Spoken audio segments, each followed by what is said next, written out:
Shalom Bapak Ibu Saudaraku yang dikasih di dalam Tuhan. Kita bersyukur hari ini sama-sama kita kembali lagi belajar untuk merenungkan akan setiap kebenaran firman Tuhan, bertepatan pada hari ini, hari Paskah, hari yang ketiga Tuhan Yesus dibangkitkan.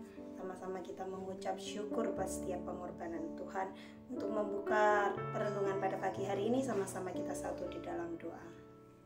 Terima kasih Tuhan buat setiap kebaikan-Mu, setiap anugerah-Mu yang Kau limpahkan buat kami Tuhan. Pada hari ini sama-sama kami menyatukan hati kami mau belajar tentang kebenaran firman-Mu.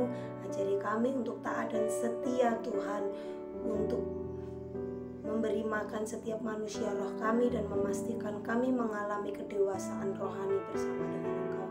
Kami serahkan sharing firman-Mu pada saat hari ini ke dalam tangan kuasa-Mu di dalam nama Tuhan Yesus. Haleluya. Amin. Bapak Ibu Saudaraku, pada kesempatan ini sama-sama kita belajar di dalam Yohanes 4 ayat ke-1 sampai 42. Ayat yang cukup panjang, saya tidak perlu membacakannya semua.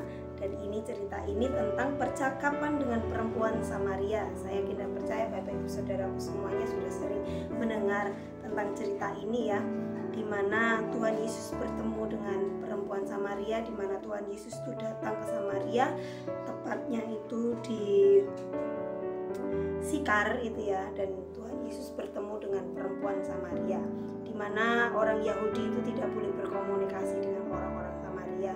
Tapi ini yang dilakukan Yesus. Yesus bertemu dengan perempuan Samaria sehingga perempuan ini mengalami perjumpaan dengan Yesus, dan perempuan ini bertobat sehingga mau menyerahkan dirinya untuk menyembah Tuhan Yesus dan membawa orang-orang yang ada di kota itu untuk datang kepada Tuhan. Baik Bapak Ibu Saudara kasih Tuhan, pada saat ini saya akan menyampaikan langsung aja yang bisa saya sampaikan melalui ayat ini. Poin yang bisa saya sampaikan yaitu kita tidak dapat memperoleh kehidupan yang kekal kecuali di dalam Yesus, karena Yesus adalah sumber kehidupan kita. Kita baca di ayat yang ke-13 sampai ayat yang ke-14. Jawab Yesus kepadanya, barang siapa minum air ini, ia akan haus lagi. Tetapi barang siapa minum air yang akan kuberikan kepadanya, ia tidak akan haus untuk selama-lamanya. Sebaliknya, air yang akan kuberikan kepadanya akan menjadi mata air di dalam dirinya, yang terus-menerus memancar sampai kepada hidup yang kekal. Yesus adalah sumber kehidupan, di mana kita minum air sumber kehidupan ini, maka kita akan memperoleh hidup yang kekal. Jadi Bapak Ibu Saudara dikasihi Tuhan, kita tidak bisa bersumber kepada yang lain, sumber kita hanya kepada Tuhan. Melekatkan diri kita kepada Tuhan, melekatkan kita kepada sumber hidup yang benar, sehingga kita pun juga memperoleh kehidupan yang kekal. Kalau kita mau hidup, maka kita juga harus bersumber kepada sumber yang benar.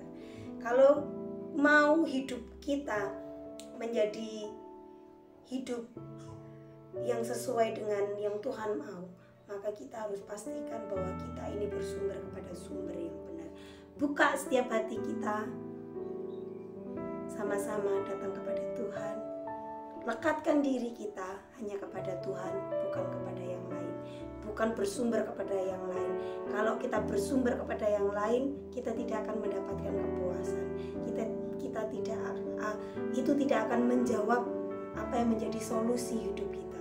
Tetapi ketika kita bersumber kepada sumber yang benar, maka kita akan memperoleh kehidupan yang kekal. Sumbernya kepada siapa? Sumbernya hanya kepada Tuhan, bukan kepada yang lain, hanya kepada Yesus.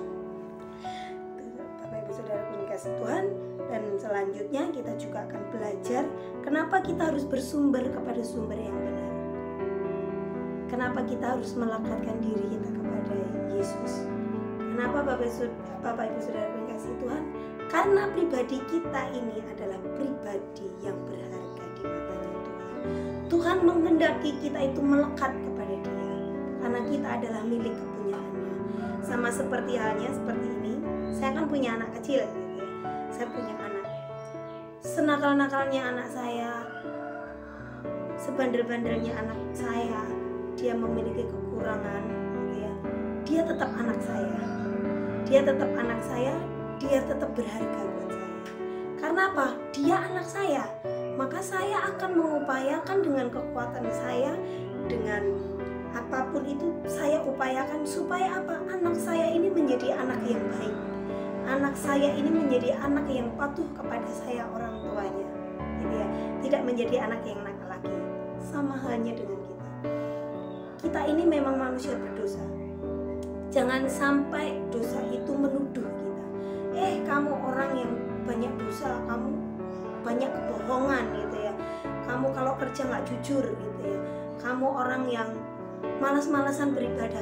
Jangan justru kita tuh tertuduh dengan dosa itu membuat kita jauh kepada Tuhan. Tetapi ketika kita menyadari bahwa kita ini orang yang tidak layak, justru datanglah kepada Tuhan. Justru lekatkanlah diri kita kepada Tuhan supaya kita yang tidak layak ini bisa menjadi orang yang layak. Supaya kita orang yang berdosa ini diampuni oleh Tuhan. Karena apa Bapak Ibu Saudara pengasih Tuhan? Kita ini adalah milik kepunyaan Tuhan. Tuhan mau kita kembali kepada sumber yang benar. Tuhan mau kita itu kembali kepada milik kepunyaannya, yaitu Tuhan Yesus. Nah apa? Sekali lagi saya katakan, kita ini berharga di mata Tuhan. Tuhan akan berupaya dengan banyak hal supaya kita ini kembali kepada Tuhan. Tuhan akan mengingatkan melalui banyak hal yang ada di sekeliling kita supaya apa? Kita itu kembali kepada Tuhan. Karena apa? Kita ini adalah milik kepunyaan Tuhan. Kita ini berharga di mata Tuhan.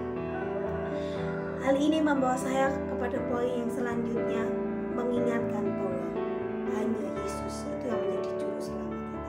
Kita kembali kepada Yesus. Kita tidak bisa mencari yang lain. Karena apa? Hanya Yesus yang menjadi juru selamat kita. Kita tidak bisa datang kepada yang lain untuk memperoleh keselamatan. Karena apa? Keselamatan datangnya hanya kepada Yesus. Hanya Yesus itu yang menjadi sumber keselamatan kita. Kita baca di dalam di ayat yang ke-25 sampai ayat yang ke-26, firman Tuhan mengatakan seperti ini. Jawab perempuan itu kepadanya, "Aku tahu bahwa Mesias akan datang, yang disebut juga Kristus. Apabila ia datang, ia akan memberitakan segala sesuatu kepada kami." Kata Yesus kepadanya, "Akulah dia yang sedang berkata-kata dengan engkau." Kenali siapa pribadi Yesus. Kalau kita bersumber kepada Tuhan, bersumber kepada sumber yang benar, maka kita akan mengenali pribadi Yesus. Perempuan Samaria ini tidak kenal siapa Yesus. Karena apa? Karena dia belum bersumber kepada sumber yang benar. Oleh sebab itu Bapak Ibu Saudara pengasih Tuhan, buka setiap hati kita, bawa diri kita kepada sumber yang benar, sehingga kita bisa mengenali siapa pribadi Yesus, sehingga kita bisa mengenali Yesus itu di dalam hidup kita. Ketika kita sudah mengenali siapa Yesus itu, kita mengenali siapa pribadi Yesus itu akan membawa kita kepada pribadi-pribadi yang menyembah Dia di dalam roh dan kebenaran. Ayatnya sangat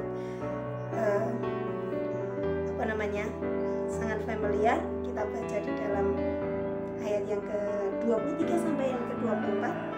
Tetapi saatnya akan datang dan sudah tiba sekarang, bahwa penyembah-penyembah benar akan menyembah Bapa di dalam roh dan kebenaran, sebab Bapa menghendaki penyembah-penyembah demikian. Allah itu roh, dan barang siapa menyembah Dia harus menyembahnya di dalam roh dan kebenaran.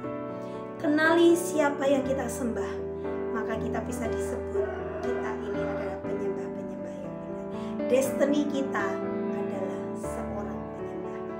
Tuhan menghendaki kita ini menyembah di dalam roh dan kebenaran. Ketika kita mengenali siapa Yesus itu, sumber kita melekatkan diri kita kepada sumber yang benar, maka kita akan menyembah Dia di dalam roh dan kebenaran. Di dalam roh, siapa pribadinya itu. Di dalam kebenaran akan setiap firman Tuhan. Kita mengerti akan setiap kebenaran firman Tuhan. Ketika perempuan ini tahu ternyata yang berbincang-bincang dengan dia adalah Yesus. Dia mengenali siapa Yesus, maka dia menyerahkan dirinya untuk menyembah Tuhan. Ketika perempuan ini mengalami encounter bersama dengan Tuhan, apa yang perempuan ini lakukan? Perempuan ini segera lari ke kota menceritakan apa yang dia alami bersama dengan Tuhan kepada orang lain. Sehingga perempuan ini membawa orang-orang kota itu datang kepada Tuhan dan menyembah Yesus. Kuncinya apa, Bapak Ibu Saudaraku yang dikasihi Tuhan? Kesaksian itu menjadi kunci pokok kita untuk membawa orang mengenal siapa Yesus. Kesaksian kita itu menjadi kunci untuk menyelamatkan banyak orang, banyak pribadi untuk datang kepada Tuhan. Ayat yang terakhir kita baca bersama-sama, ayat yang ke-39 sampai ayat ke-40. Dan banyak orang Samaria dari kota itu telah menjadi percaya kepadanya karena perkataan perempuan itu yang bersaksi. Ia mengatakan kepadaku segala sesuatu yang telah kuperbuat. Ketika orang-orang Samaria itu sampai kepada Yesus, mereka meminta kepadanya supaya ia tinggal pada mereka, dan ia pun tinggal di situ 2 hari lamanya. Melalui kesaksian perempuan Samaria ini membawa pertobatan banyak orang.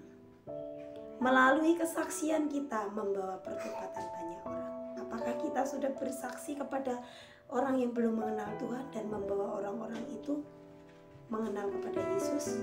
Mari Bapak Ibu Saudara kasih Tuhan, bangkitkan setiap iman kita, bangkitkan setiap roh kita. Kita adalah milik kepunyaan Tuhan, kita berharga di mata Tuhan, kita sudah memperoleh keselamatan yang daripada Tuhan. Oleh sebab itu, jangan takut. Beritakan Injil, saksikan siapa pribadinya Tuhan. Ini adalah hari Paskah, sebab Dia hidup ada hari esok. Kita tidak perlu takut, kita tidak perlu khawatir, karena kuasa si jahat sudah dipatahkan. Kita tidak perlu takut, kita tidak perlu khawatir untuk menyaksikan siapa pribadi Yesus itu kepada orang lain.